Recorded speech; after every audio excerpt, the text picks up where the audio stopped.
pada Allah, ingat Allah. Tapi kalau nggak bisa subhanallah, walhamdulillah, wala ilaha illallah, Allahu akbar, ya udah Allah, Allah, Allah, pokoknya ingat Allah. Nah selama itu kemudian dipelajari. Subuh, alhamdulillah beberapa ayat-ayat tentang Al-Fatihah. Tapi seminggu setelahnya saya sudah hafal Al-Fatihah. Sudah hafal semua?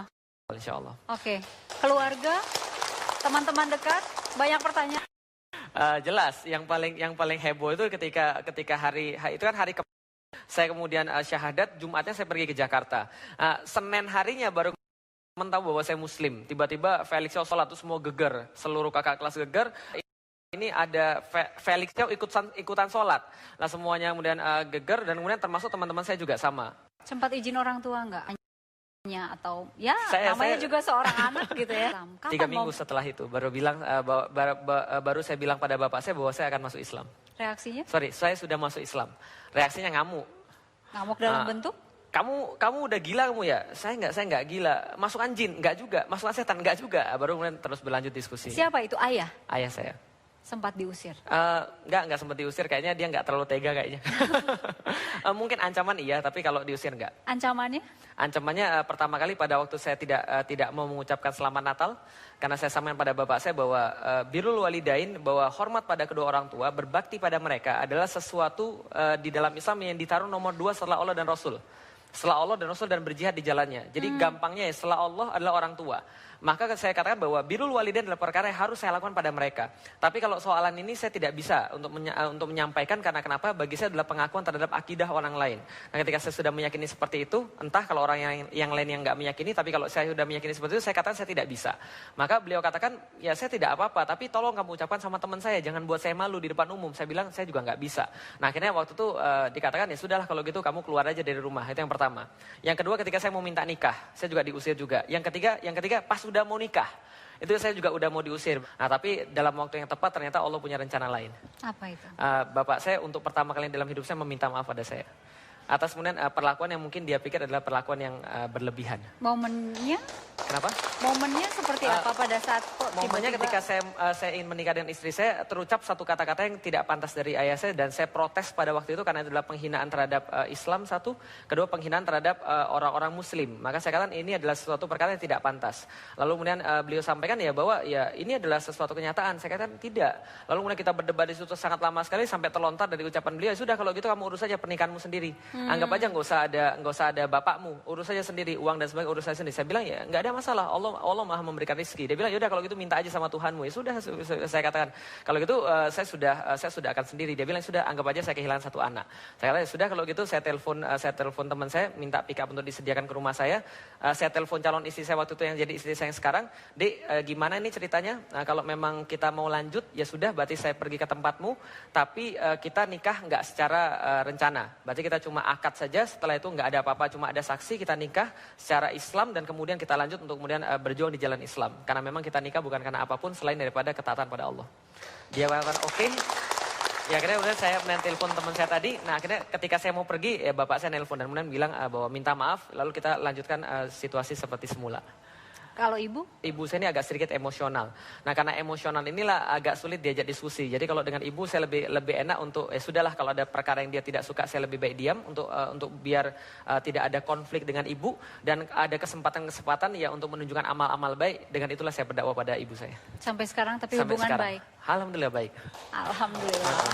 Saya menjadi seorang yang agnostik, menjadi seseorang yang percaya akan adanya Tuhan tapi tidak percaya akan adanya agama. Agama ini munafik, semuanya bohong. Buktinya apa? Pengikut-pengikutnya sama aja kok semua. Ustadz, kalau namanya 1 jam lebih dekat ya, itu kita harus tahu masa-masa kecilnya gitu ya. Mau dibongkar lebih lanjut ya? Silahkan. Oke, kita ingin tahu awal-awal ada 3 pertanyaan bukan? Betul. Di kepala Ustadz Felix. Pertanyaan yang mendasar filosofisnya adalah tentang past, present, and future. Tentang masalah dari mana asal saya sih sebenarnya. Saya ini diciptakan dari siapa sih sebenarnya. Dari mana sih saya bisa hadir di sini.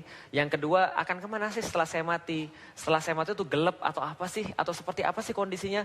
Yang ketiga adalah sebenarnya ngapain sih saya ini di dunia. Nah jadi pastnya adalah saya ini dari mana.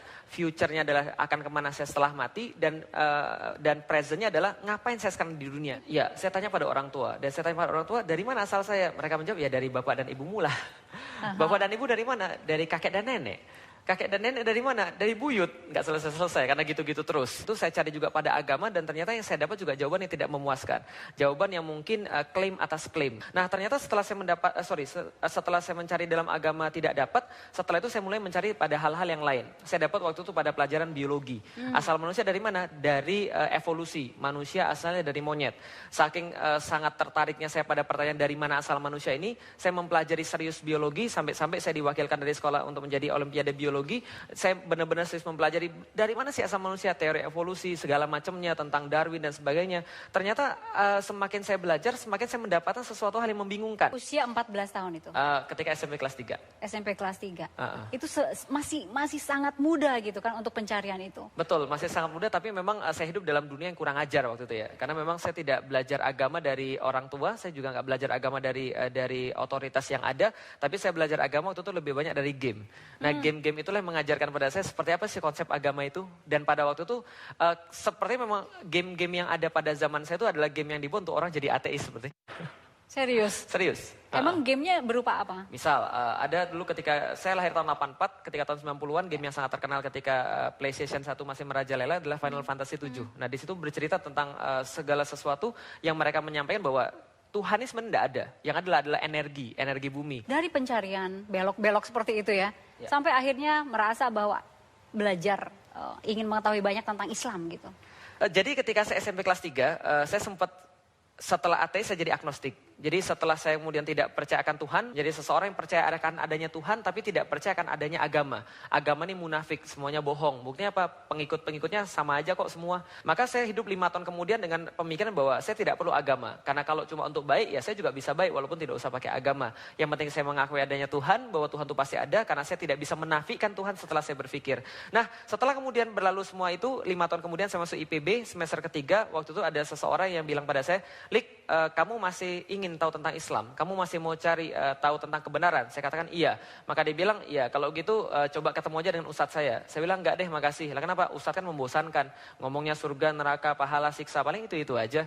Enggak ada ustadz yang benar. Terus kemudian dia bilang, enggak ini ustadz saya beda. Dia orangnya masih muda tapi omongannya penuh dengan hikmah. Saya katakan, ya sudahlah nothing tulus. Kalau saya ketemu dengan ustadznya lantas saya tidak setuju, ya saya juga tinggal meninggalkan saja dia tanpa meyakini dia. Jadi ketemu ustadz juga Malas-malasan. Tapi akhirnya saya ketemu juga dengan ustadz tersebut. Memuaskan? Masya Allah. Assalamualaikum. Nah ini ustadznya ini. Tapi beliau sekarang sudah jauh lebih tua. Iya, jadi dulunya ganteng tapi sekarang lebih gantengan muridnya. Oke, boleh diperkenalkan. Ya, saya perkenalkan adalah Ustadz Fatih Karim. Ustadz Fatih Karim inilah yang tempat saya berdiskusi ketika teman saya namanya Mas Samsul Hadi memperkenalkan beliau pada saya dan kita berdiskusi waktu itu pertama kali di Selasar Aula Al-Huriyah IPB. Beliau sedang mengisi, pada waktu itu saya masih ingat sekali. Pertama kali saya bertemu dengan beliau itu adalah pada satu acara judulnya menepis opini negatif tentang syariat Islam. Jadi Mbak bisa bayangkan bagaimana seorang non-muslim kemudian yang tidak memahami apa-apa ketika sampai ke masjid omongannya tentang potong tangan, rajam dan sebagainya. Dan beliau menyampaikan bahwa ini syariat Islam tidak negatif, syariat Islam itu positif sebenarnya.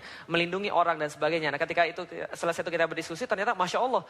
Saya melihat ini orang penampilannya pasti seperti ini. Pecinya biasa, baju kokonya biasa, celananya biasa. Tapi omongannya tentang kehidupan ini sama fasnya dengan omongannya tentang akhirat. Nah saya bilang pada Ustadz Fatih Karim, Kang kalau gitu kita harus lanjutkan kajian kita. Kita harus lanjutkan obrolan kita. Beliau katakan, oke baik. Pak Ustadz, ketika datang ya seseorang sipit gitu ya dan mengaku juga nggak beragama begitu ya. Apa nih dengan cara bicara yang seperti ini banyak tahu, banyak ingin tahu juga gitu. Pusing nggak Pak Ustadz? Iya, bahkan yang mengagetkan adalah saya malam itu, saya ingat malam Jumat ya, kedatangan mahasiswa pakai sendal jepit, kemudian ke kosan saya, gondrong, kemudian ya saya awalnya berpikir bahwa ngapain ngeladenin orang kayak gini gitu. Karena nggak ada gunanya, karena yang saya dengar beliau ateis gitu. Tapi kemudian beliau pertanyaan-pertanyaan pertama itu menggelitik sehingga saya bilang nih orang harus dijelasin dengan dalam. Apa pertanyaan pertama?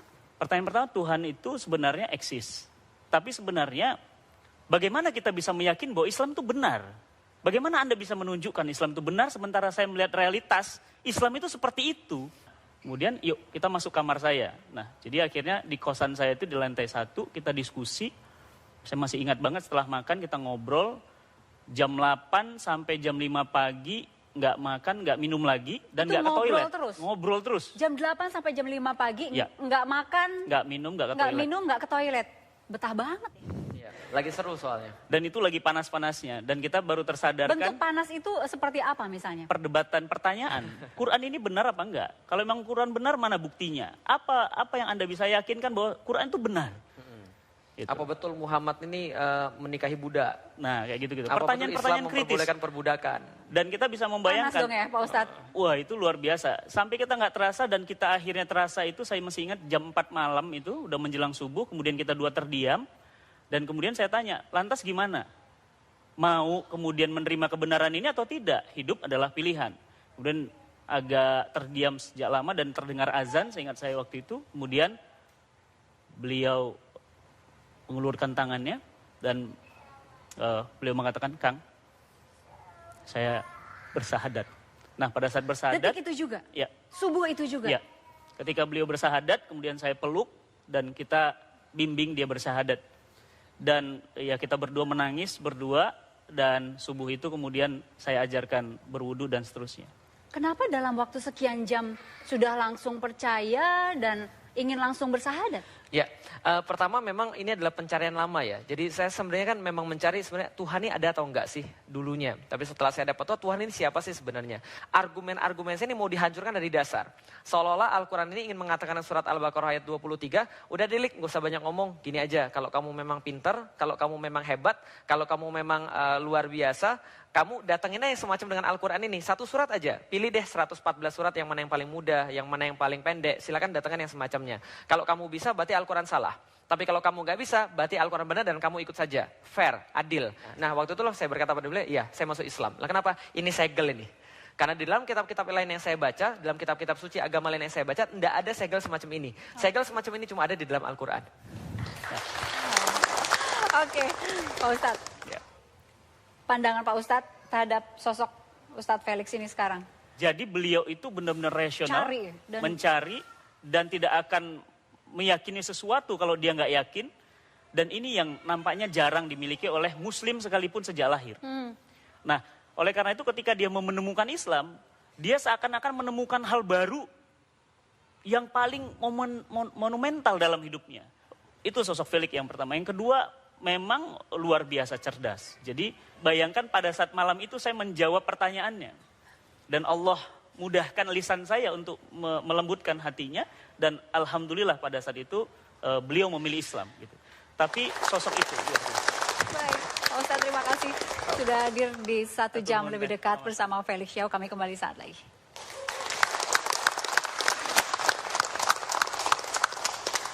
Entah mengapa yang terlintas dalam pikiran saya, langsung pertama keluar, antum sudah Kami ingin memperlihatkan bagaimana ya Ustadz Felix ini saat memberikan tausiah ya. Salah satunya pernah di TV One ya. Pernah. Berikut ini. Jadi pada hari ini kita berkumpul untuk membahas tentang kepemimpinan. Sesuatu yang memang asing terhadap umat pada zaman sekarang karena umat sudah terlanjur dininabubukan dengan perkara-perkara yang lain sehingga menganggap pemimpin dan kepemimpinan itu di luar bahasan Islam. Betul begitu Ibu sekalian. Karena kita biasa menganggap bahwa urusan politik bukan urusan agama. Urusan kepemimpinan bukan urusan agama. Jauh daripada itu, Islam justru menganggap semua adalah bagian daripada agama. Saya nggak akan masuk ke dalam kontennya. Iya. Tapi saya melihat ada ciri khas sendiri dari Ustadz Felix. Ngomongnya cepat. Itu dia. Jadi pertanyaannya sedikit gitu, jawabannya bisa wah banyak sekali. Saya Emang sering gitu ya. diprotes gara-gara itu, ngomongnya cepat. Itu satu ciri khasnya, Ya, cepat ya. Yang kedua, sipit ciri khas dong. Ya, ganteng yang ketiga. Ganteng yang ketiga, oke. Dan kemudian, batikan selalu. Iya betul. Kenapa? Pertama-tama saya ingin menyampaikan ya bahwa seorang ustadz itu tidak harus angker. Seolah-olah ada pembatas antara dia dan audiens. Saya tidak ingin ada batas antara saya dan audiens. Bahwa saya sama seperti mereka, sama-sama manusia. Dan saya tidak ingin ada perbedaan antara saya di luar dan saya di panggung. Bahwa saya ketika di panggung ya itulah ketika saya di luar. Itulah ketika saya di rumah, itulah ketika saya dimanapun. Tidak perlu ada kemudian pembatasan segala sesuatu. Wow. Dan satu lagi, Oke. nama juga tetap dipertahankan Felix Xiao gitu. Ya, Felix Xiao. Pertama, itu tidak berhalangan di dalam Islam. Ya. Bahwa ketika kita berbicara tentang nama, hanya beberapa nama yang dilarang oleh Rasulullah Muhammad. Tapi Felix itu diberikan oleh bapak dan ibu saya. Dan saya menghargai mereka. Bahwa ini adalah pemberian mereka. Saya berusaha menghargai mereka. Artinya juga dari bahasa Latin, Felix artinya keberuntungan. Itu adalah alasan yang pertama. Yang kedua, lebih marketable, Mbak. Nah, kenapa lebih marketable? Ketika kita lihat spanduk, hadirlah pengajian oleh Muhammad Al-Fatih, biasa aja. Tapi ketika lihat Felix, ya siapa ini? Pengen lihat. Nah, mudah-mudahan ketika dia lihat, dia dengar, dia lebih mengetahui tentang Islam dan mau untuk kemudian sama-sama memperjuangkan Islam. Oke. Di episode ini, 1 jam lebih dekat, Ya. mungkin kita akan banyak flashback ke belakang juga. Ada gambar-gambar, ada artikel yang Ustadz bisa Ya. terangkan ya. Ini dia, ulas posisi pria wanita. Ustadz Twitter diserang dalam tanda kutip di lini masa. Berasa ada serangan itu. Nah, jadi kalau diserang itu adalah sesuatu yang wajar. Jadi ketika kita memang masuk dalam ranah dakwah, kita harus siap untuk kemudian menghadapi apapun juga. Namanya orang yang mencela, namanya orang yang memaki, namanya orang yang memuji, itu adalah sesuatu yang sudah biasa. Dan kita harus siap untuk menghadapi semua itu. Kontroversi memang tidak selalu merugikan, tapi lebih banyak menguntungkan. Karena kenapa? Justru kita terekspos lebih banyak. Dan ketika kita terekspos lebih banyak, kita menyerahkan pada orang-orang untuk menilai kita sendiri seperti apa. Kita lihat artikel lagi ya. Ustadz Felix Xiao dicekal masuk Amerika Serikat. Kemarin tuh ya. Apa rasanya dicekal masuk Amerika? Ngeri-ngeri sedap.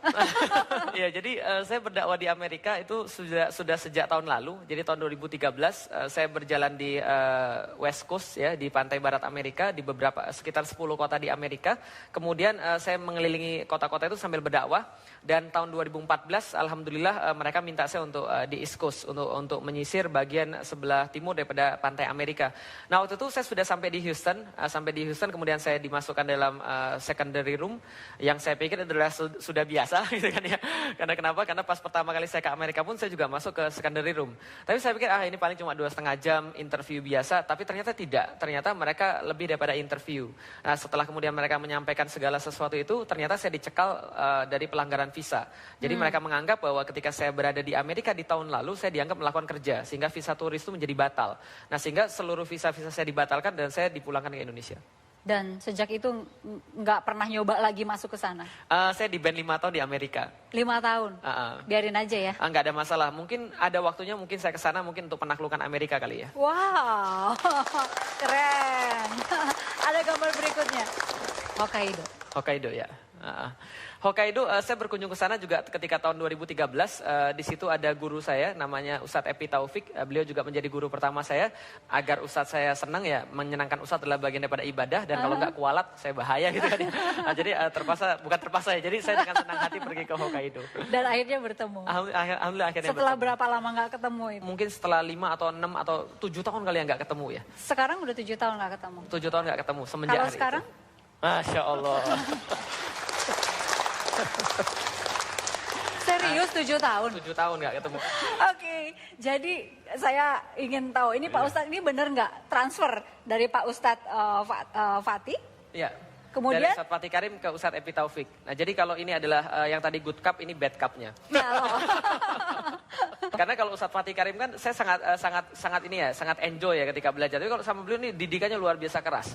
Jadi saya pernah diusir sama beliau, saya ingat sekali pernah diusir sama beliau gara-gara saya nggak bisa baca bahasa Arab. Gundul, Mbak.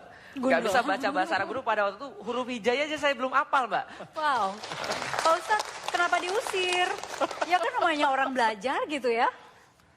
Ya, tapi mungkin ada cerita yang lebih menarik sebelum itu. Entah mengapa yang terlintas dalam pikiran saya, langsung pertama keluar, antum sudah sunat belum? Saya bilang. Jawabannya adalah? Belum, ya. Jadi saya bilang, antum sunat dulu baru ngaji sama saya. Keras kan, Mbak ya? Ya, setelah itu kita mulai dan saya masih ingat waktu itu memang, saya sendiri jadi tertantang. Karena beliau ini baru masuk, belum lama masuk Islam, saya keturunan gitu ya, dari lahir masuk Islam. Tapi semangatnya luar biasa. Kita janjian jam 8 malam kajian itu, ya, di kamar kos saya. Jadi suatu waktu pernah, karena keretanya mogok, jadi singkatnya saya sampai jam 10 malam. Beliau ini masih menunggu. Berarti udah berapa jam itu? Ya, 2 jam menunggu. Ya. Pas juga saat itu mati listrik. Aha. Di- Nggak jadi belajar dong. Jadi, kita jadi ngaji mulai jam 10 malam sampai jam 12 malam di kamar saya dengan 1 lilin. 1 lilin. 1 lilin penerangannya. Jadi luar biasa. Kan malu kalau gurunya lebih tidak semangat dibanding muridnya kan. Pak Ustadz Evi, sedikit aja. Ya. Ada momen-momen mengusir gitu kan. Terus ada momen-momen apa lagi kalau dikatakan Pak Ustadz ini cukup keras ngajarnya gitu. Sebenarnya ya, menurut saya itu paling ringan itu. Ada satu lagi, rapat kita nggak bawa data, suruh pulang. Jadi yang paling saya ingat daripada beliau adalah, Lik, jangan bicara kalau nggak ada data. Jadi itu sangat menancap pada saya. Jadi sampai sekarang ketika saya berbicara apapun, saya harus ada data. Saya nggak mungkin berbicara kalau saya nggak punya basis data. Nah karena itulah kemudian ya mungkin karena beliau pendidik, basis sains, kemudian penelitian, nah itu kemudian saya ambil banyak daripada beliau. Baik, sekarang dua-duanya ada di sini. Ya. Mungkin ada sesuatu yang ingin disampaikan. Beliau ini lah kemudian saya katakan bahwa ketika saya harus berhutang pada 2 orang, maka saya berhutang sama Ustadz Epi Taufik dan Ustadz Fatih Karim. Karena beliau inilah membentuk dasar-dasar saya sebagai seorang muslim. Berhutang itu dibayar dengan cara apa dong? Masya Allah, saya pikir mungkin mudah-mudahan doa saya pada Allah untuk mereka berdua cukup. Kami masih memiliki beberapa segmen lagi ke depan ya. Untuk Pak Ustadz terima kasih. Ya, sama-sama. Kami kembali saat lagi. Kita telepon bapak saya dan saya bilang, Pi, Felix di depan Ka'bah. Dan kemudian kita mendoakan bahwa dia agar masuk Islam. Ya sesuatu yang... Kita lanjutkan. Ada beberapa gambar lagi. Boleh. Ya. Yang akan kami perlihatkan. Oke. Ka'bah. Insya Allah. Kapan pertama lihat? Tahun berapa dan apa rasanya? Ya, setelah saya masuk Islam itu adalah sebuah impian yang saya pikir nggak akan pernah tercapai ya. Karena kenapa? Karena kondisi finansial, kemudian kesempatan, kemudian ya segala macam lah. Saya pikir itu cuma sebuah angan-angan yang nggak pernah akan tercapai. 2010 saya bilang sama bapak saya bilang, Pi, bapak saya seorang direktur di perusahaan agrochemical. Saya bilang, Pi, selama ini kan papi kalau ketemu dengan customer, lalu kemudian mengikat customer ini kan dengan cara-cara tertentu, termasuk ngasih mereka bonus setiap tahun. Saya bilang, bonusnya biasanya apa? Bapak saya bilang, bonusnya motor. Harganya berapa? 15 jutaan. Ya sudah, kalau itu mau nggak? Tambah sedikit lagi dan berikan mereka mengikat kepada kita. Gimana cara? Kita umrohin. Wah, bapak saya agak berpikir keras. Tapi dia kata, boleh. Tapi pembimbingnya siapa? Felix. Lu emang kamu pernah umroh? Enggak, tapi saya sudah siap. Gitu. Akhirnya kemudian singkat cerita kita laksanakan ide gila ini kemudian untuk umroh bersama petani gitu kan ya. Untuk umroh bersama penjual-penjual R1 daripada perusahaan kita. Akhirnya kita kumpulkan sekitar 25 orang dan sebelum itu saya bilang gini, saya sangat menginginkan banget bahwa istri saya barang-barang saya di situ. Ingin kemudian bareng-bareng untuk bersujud. Rasanya nggak enak banget kalau sana cuma saya sendiri di sana. Akhirnya kemudian saya berpikir, berdoa pada Allah, duit-duit itu nggak kunjung datang juga.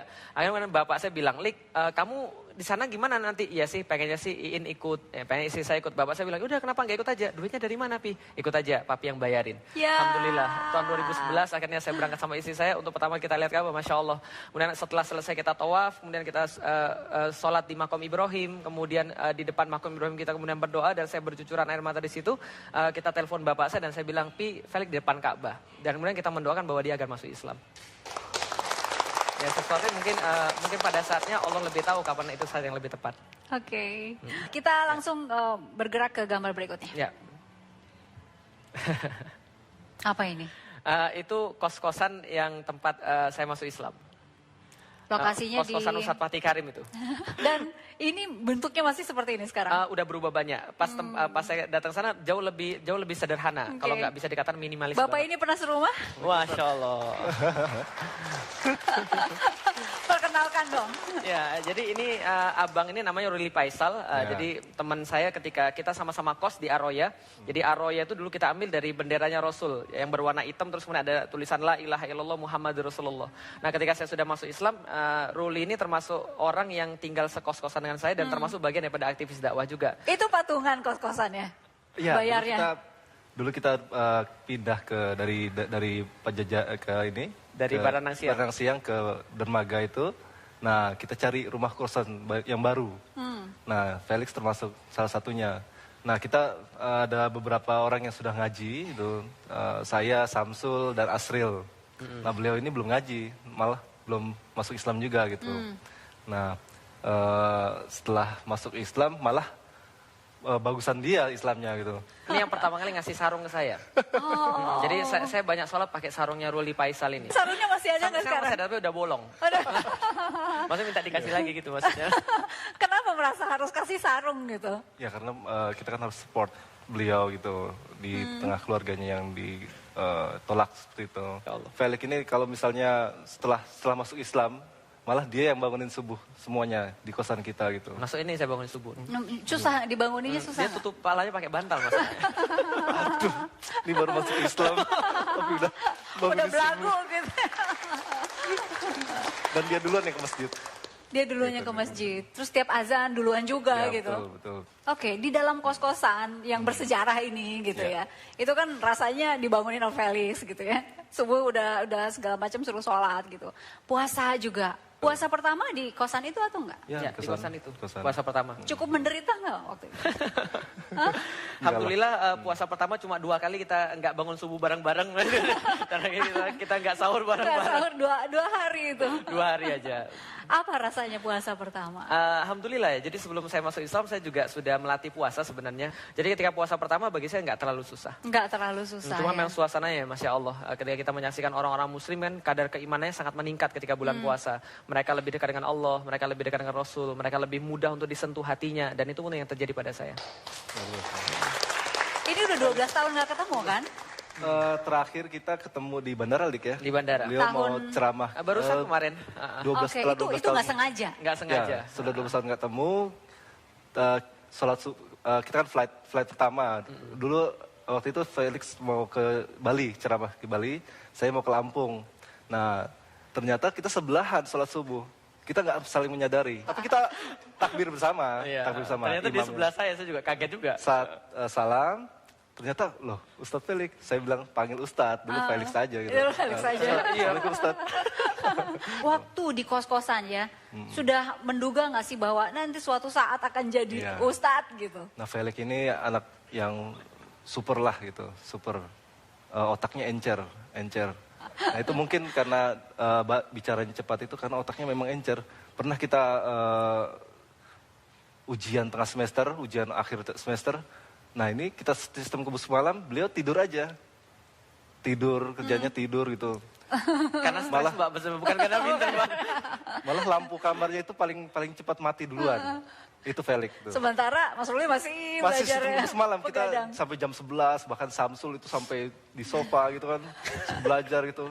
Beliau tidur. Karena dulu sebagai mahasiswa ya kan kita semua harus hemat Mbak ya. Jadi kalau kita mau ujian tuh kita langsung fotokopi Mbak dari cewek-cewek yang rajin nyatet. Nah, setelah kita fotokopi 1 buku Mbak, kita robek jadi 2 Mbak. Nah kamu belajar ini, saya belajar ini. Nah jadi kita gantian Mbak. Nah saya tuh kalau ada 2 pilihan Mbak, saya selalu memilih yang ketiga Mbak. Ya. Jadi kalau ada pilihan antara belajar atau tidur, saya main game aja Mbak. Jadi sebenarnya saya tidur, sebenarnya gelap itu main game dulu. Ya, tapi anehnya nilai dia lebih bagus daripada saya. Oke. Jadi pada saat itu nggak menduga sama sekali akan menjadi seorang ustadz. Ya nggak berduga.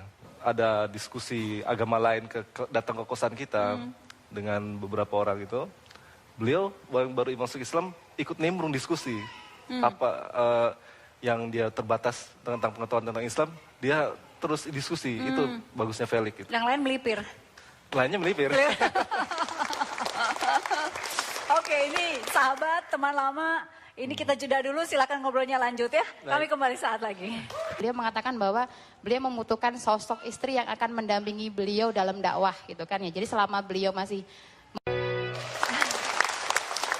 Oke, boleh diperkenalkan satu persatu Mas. Ya, jadi ini anak saya yang pertama namanya Alila Sofia Asyarifah. Kalau ini adalah anak saya yang keempat, namanya Ayah Sofia Asyarifah. Yang kedua dan yang ketiga namanya yang kedua, siapa yang dan ketiga siapa? namanya Sifar Muhammad Al-Fatih 1453. Yang ketiga Gozi Muhammad Al-Fatih 1453. Itu pakai angka 1453? Pakai angka 1453, betul. Apa itu? Nomor apa Nah, itu? karena itulah saya memang kasih nama supaya ditanya Mbak. Ah. Nah, 1453 adalah tahun penaklukan Konstantinopel oleh Muhammad Al-Fatih. Oke. Kalau yang putri-putri nggak dikasih angka? Nah, kalau yang putri-putri nggak dikasih angka karena memang mereka bukan tugasnya untuk berjihad. Oke. Nah, jadi tugasnya laki-laki untuk berjihad. Istri belum diperkenalkan dong. Oh iya, ini adalah bagian daripada surga yang Allah janjikan pada saya, tapi di dunia sudah disegerakan. DP-nya ini kira-kira. Jadi namanya Parsini, namanya Parsini, nama kampungnya, nama kerennya Iin. Nah, Iin ya, oke. Ini sebelum lebih jauh lagi nih ya, ada gambar yang ingin kita Baik. perlihatkan. Jadi Ini ada apa dengan sawah dan gadis-gadis nih? iya, jadi saya kan mahasiswa pertanian, Mbak ya. IPB kita lagi praktikum nanam kedelai. Nah, seperti yang kita tahu, kedelai itu harus ditanam di tempat yang basah karena hujan lagi rintik-rintik, dan kalau masuk ke sawah itu kan bisa sampai sini tanahnya, itu bisa sampai kaki betis tanahnya. Nah, saya waktu itu masuk ke praktikum sawah itu dengan misu-misu. Hari Sabtu menggerutu suruh praktikum, ini nggak banget sih, tempatnya becek lagi. Tapi ternyata ketika lagi seperti itu datanglah seorang cewek, dia justru kemudian datang ke dalam sawah itu, dia nggak ngapa-ngapain, maksudnya masuk situ kos kakinya masih dipakai dan jilbabnya masih dipakai, masuk ke dalam sawah. Yang saya lihat, Masya Allah, ini cewek nggak ngelepas kos kaki, jilbabnya tetap dipakai, masuk ke sawah. Saya pikir begini, kalau saya jadi dia itu sudah saya buang tuh kos kakinya habis dari sini. Nggak dipakai lagi ya? Nah tapi saya mikir, wah ini taatnya pada Allah, Masya Allah. Nah berarti ini cocok daripada, jadi ibu daripada anak-anak saya. Wow, langsung tuh. Nah saya kirimkan surat lewat rental komputer. Ini nanti kalau ada cewek yang ngambil, tolong dikasih. Karena waktu itu sangat tidak wajar kalau di IPB ada laki-laki dan perempuan ketemu berdua ngobrol. Sangat tidak wajar. Bahkan ketika satu kelas pun saya sama beliau ketika ketemu lagi di koridor itu sama sekali nggak salam. Mbak, kenapa Mbak nggak mau ngasih selamat atau apa gitu?